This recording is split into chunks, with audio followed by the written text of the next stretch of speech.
Welcome everybody. College basketball action. Virginia takes on Virginia Tech. Now we were 3-1 Saturday and Sunday in our college basketball picks, so let's keep it going. All right, Virginia, ranked 5 in the country, is right now red hot. They've won 11 in a row straight up. Virginia Tech, on the other hand, the Hokies are struggling. They're 9-5. However, they're 7-3 at home, so they do like the home court advantage.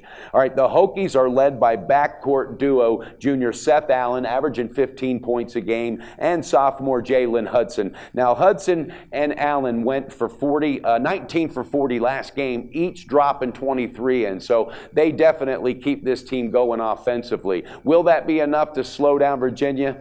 I don't know, okay? They literally are on fire. They won this game last year 69-57. They've won their last 11 games, as I said, outright, so that a lot of momentum. All right, the line came out at 5 dimes minus 13, and that kind of just is a little too high for my liking on a side. But what I do like, and I'm going to pull a totals low, Shaq, Pete would be very proud of me, I like the under. I think this is going to be a defensive battle. 5 dimes has the over and under at 133. So cash your ticket in college basketball tonight in the under at 133, Virginia versus Virginia Tech.